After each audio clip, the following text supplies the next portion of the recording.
Olá, que bom que temos companhia aqui no Júris 360 Lab, nosso espaço para entender melhor, as decisões importantes do mundo jurídico. Oi, hoje o foco é o informativo 1159 do STF. A gente vai analisar num bloco só 4 ações diretas de inconstitucionalidade, as ADIs, que trouxeram definições bem importantes. Isso mesmo. A ideia é destrinchar os pontos-chave.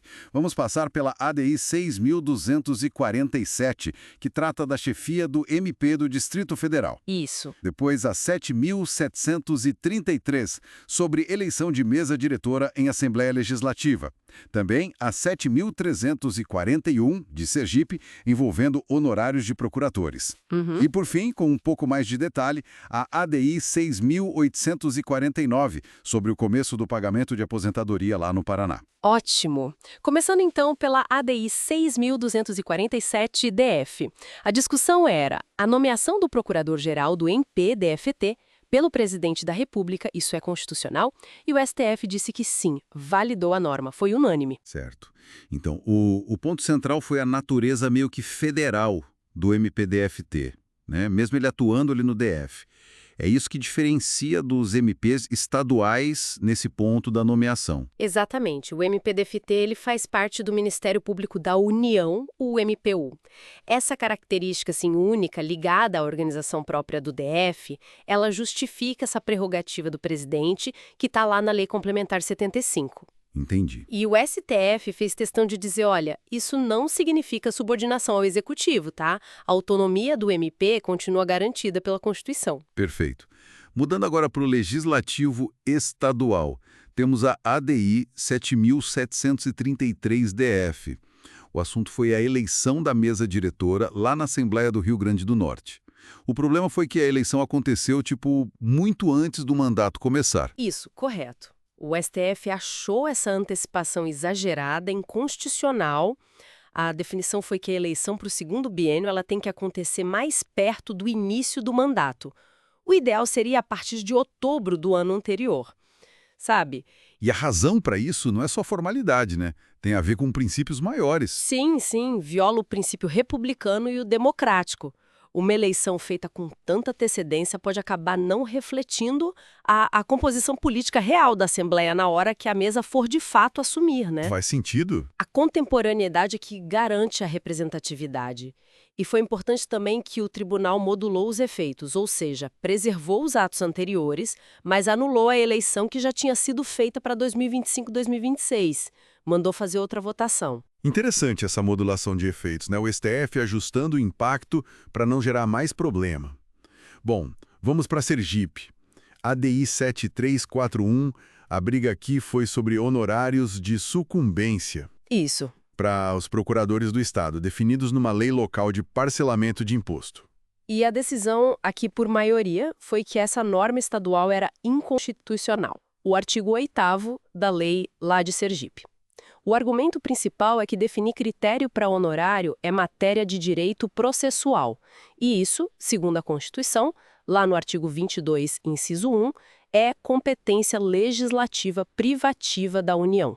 Então, peraí, mesmo a lei estadual sendo sobre um programa de parcelamento do próprio Estado, ela não pode criar uma regra própria para calcular esses honorários? Mais um ponto de tensão aí na divisão de competências, Que teve um debate ali sobre os limites, mas no fim prevaleceu a visão da competência federal estrita para processo. Chegamos então na ADI 6.849, do Paraná. Essa merece um olhar mais atento. A discussão foi sobre a validade de uma lei do Estado que definiu o início do pagamento da aposentadoria do servidor público.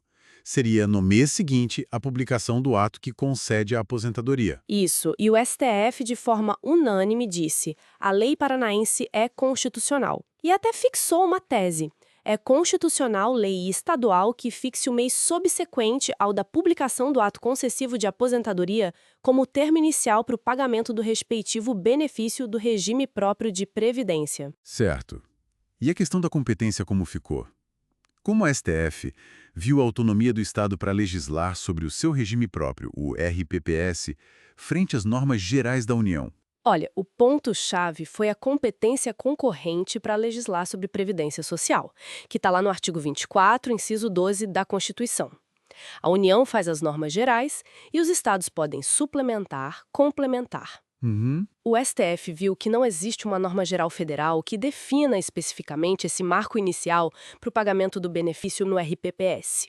Então, o Paraná agiu dentro da sua competência, suplementar ao definir essa data. Mas não poderia ter aí uma questão de, sei lá, direito adquirido do servidor? Ou um tratamento diferente de outros regimes? Esses pontos foram considerados, mais afastados. O tribunal entendeu que a lei não mexe nos requisitos para se aposentar em si, sabe? O direito à aposentadoria está garantido. Ela só define quando começa o pagamento. Ah, entendi. O quando, não o se. Exato! E sobre isonomia, como não tem uma regra federal única para esse marco de pagamento, não dá para dizer que violou a igualdade. E tem um argumento prático bem forte também. Essa regra evita o pagamento em duplicidade. Imagina, o servidor receber salário da ativa e depois receber proventos retroativos sobre o mesmo período. Certo. Fecharia uma brecha aí. Isso iria contra a vedação de acumulação, que está na Constituição, no artigo 37, parágrafo 10. A decisão ter sido unânime reforça bastante essa interpretação. Fica bem claro, né, como essas decisões do informativo 1159 mostram na prática a aplicação de princípios da Constituição e essa complexa divisão de tarefas entre União e Estados. São situações bem concretas do dia a dia. Sem dúvida, acompanhar esses julgados é fundamental para a gente entender como funciona o nosso sistema jurídico, o nosso federalismo. E fica até uma reflexão, né?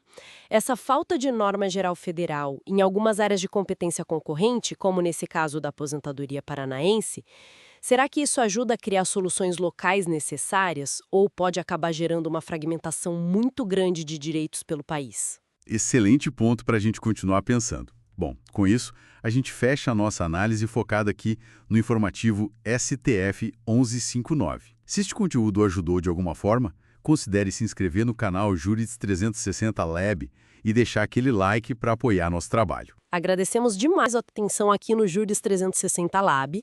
Até a próxima análise.